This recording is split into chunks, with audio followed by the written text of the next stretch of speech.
hello लोगोफोर दैमारि blog चेनेलाव बयखौबो बरायबाय स' लोगोफोर दिनैथ' मिन्थिखायो हेपि इन्डिपेन्डेन्स डे एबा उदांस्रि सान स' लोगोफोर दिनै आङो माखासे गथ'फोरखौ लानानै 15 आगस्टनि फारसे फंनैसो बुजायनो नागिरदों स' नोंथांमोनाबो नायलांदो भिडिअखौ स' ओमफ्राय बेफोर इसोर साथाम गथ'आ जोंनि गामिनिनो स' नाम खोन्थाना लासिगोन दे खोन्थागै खुलुमबाय थारैनो आंनि मुङा जुनालि बर' दे खुलुमबाय होनना बुंगोब्ला बेना रिंसार बर' ओमफ्राय आगै लास्टनिया दे बुं तन्मय बुं खुलुमबाय आंनि नामा टिउटोर स' लोगोफोर नायलांदो भिडिअखौ स' लोगोफोर दिनैथ' मिथिखागौ उदांस्रि सान स' स्कुल कलेज माने ना बे हेपि इन्डिपेन्डेन्स डेखौ फालिनाय जायो स' दाथ' स्कुल कलेज गैया गथ'फोरखौ फंनैसो बुजायनोबो दा स्कुलावबो सोब क्वारेन्टाइनसो जाना थादो बेनिखायनो आं गथ'फोरखौ सानैसो गथ'फोरखौ न'आवनो लेंहरनानै 15 आगस्टनि फारसे फंनैसो बुंनो सानदों स' लोगोफोर आं दा बुजायलांनोसै गथ'फोरखौ दे बयनिसिमबो बुंदो उदांस्रि साननि बयखौबो गाहाम हामलायहरनाय थाबाय होनना बुंदो बयबो दे बयनिसिमबो उदांस्रि साननि गाहाम हामलायहरनाय थाबाय दिनै बेसेबां तारिख दिनै 15 दांलै नङा 15 आगस्ट दिनै मा 15 आगस्ट स' बे 1947 एबा 1947 नि 15 आगस्टआव जों भारत हादरा उदांस्रि मोनदोंमोन ओमफ्राय जों भारत हादरा ब्रिटिशफोरनिफ्राय बै 1947 नि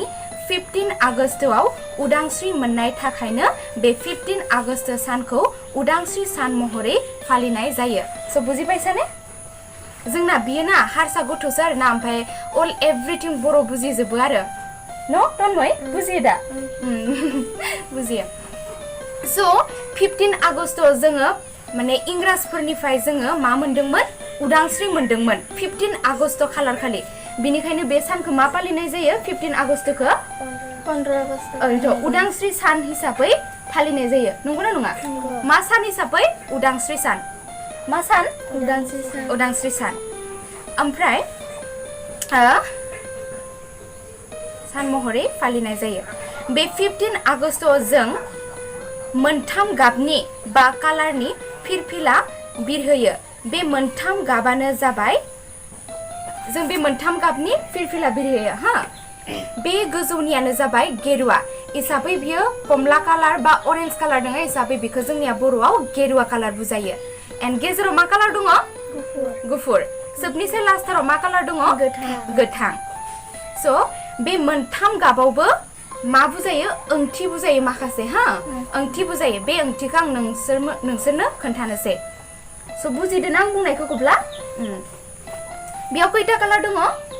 24टा नङा खैथा कालार दङ 24टा 25टा सरि दे माने बिसोर गथ'फ्रा नै बे गेजेरनि माने सोरखिखौसो बुंदो औ बे सोरखियाव खैथा आस थायो 25टा 24टा बे सोरखियाव 24टा मा थायो आस थायो बे 24टा ओमफ्राय आं खोन्थानोसै बे गोजौनि गाबा मा ओंथि बुजायो एबा बे गेजेरनि गाबा मा ओंथि बुजायो एबा बे गाहायनि गाबा मा ओंथि बुजायो आं नोंसोरनो खोन्थानोसै गेजेराव गुफुर एबा गेरुवा कालार ओंथियानो जाबाय गोहो आरो एंगारनो हानाय गुन स' बे कालारा मा बुजायो गोहो आरो एंगारनो हानाय मा गोहो आरो एंगारनो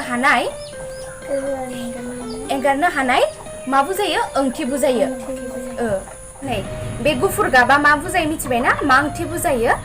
गुफुर कालारनि ओंथियानो सैथो आरो गोजोननाय ओंथि फोरमायो मा सैथो आरो गोजोननाय सैथो आरो गोजोननाय सैथो आरो गोजोननाय ओंथि बुजायो ओमफ्राय एबार मा गोथां हा गोथाङा मा ओंथि बुजायो आरो गोथां कालारनि ओंथियानो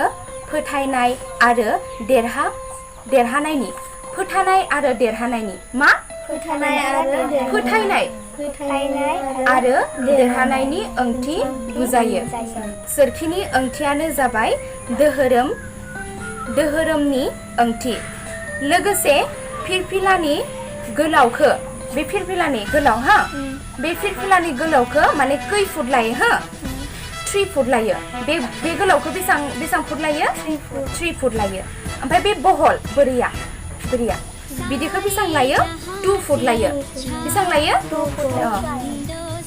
इदि गोलावखौ बेसां लायो 3 फुट आरो बिदिखौ बेसां लायो 2 फुट औ रोंबाय ओमफ्राय बे 15 आगस्टआव दोंसे हारिमा आरज मेथाइ रोजाबनाय जायो बे आरजआनो जाबाय स 15 आगस्टआव जोङो जनगण खनो ना खना जनगण हैना जनगण बे जनगणखौ सोर लिरदोंमोन जनगणखौ सोर लिरदोंमोन श्रीजुत रवीन्द्रनाथ ठाकुर मानगोनां रवीन्द्रनाथ ठाकुर सोर लिरदोंमोन रवीन्द्रनाथ ठाकुर बे बेसां मायथाइयाव लिरदोंमोन मिथिबायना 1911 मायथाइयाव लिरदोंमोन बेसाङाव 1911 मायथाइयाव लिरदोंमोन ओमफ्राय बेखौ 1950 मायथाइनि 24 जानुवारियाव हादोरनि आरज मेथाइ महरै गनायथि होनाय जादोंमोन बेसाङाव गनायथि होनाय जादोंमोन बेसाङाव गनायथि 1915 खालारनि 24 जानुवारि किमान तारिखत 24 जानुवारि 24 जानुवारियाव माने आरज मेथाइ महरै गनायथि होनाय जादोंमोन एबार नेक्स्ट ओमफ्राय बे आरज मेथाइखौ 52 सेकेन्डआवनो रोजाबखांनांगौ किमान सेकेन्डआव हेड करिब लागे 52 सेकेन्डआव स 52 सेकेन्डआवनो बे जनगण मेथाइखौ रोजाबखांनांगौ बेसां सेकेन्ड 52 सेकेन्ड आरो बे मातरम बेखौबो खननाय जायो बन्दे मातरम बेखौबो रोजाबनाय जायो दे बन्दे मातरम बे मेथाइखौबो दिनैनि सानाव रोजाबनाय जायो दिनै बे 15 आगस्टआव बुजिबाय बन्दे मातरम बे 15 आगस्ट सानखौ गासै स्कुल कलेज इउनिभारसिटि माने गासैयावबो आरो मा खालामनाय जायो फालिनाय जायो मा खालामनाय जायो फालिनाय जायो फिरफिला बिरहोनाय जायो पताका उत्तोलन करा হয় হয়নে সবতে স্কুল কলেজ সবতে পতাকা উত্তোলন করা হয় এই ফালিনাय जायो 15 आगस्ट 1947 मायथाइनि उदांस्रि साननि उनावसो भारत हादरनि प्रधानमंत्री पंडित जवाहरलाल नेहरूआ बिथाङा दिल्लीनि लाल किल्लायाव भारतनि हारिमायारि फिरफिलाखौ गिबियावनो बिरहोजेनदोंमोन स पुन प्रथमे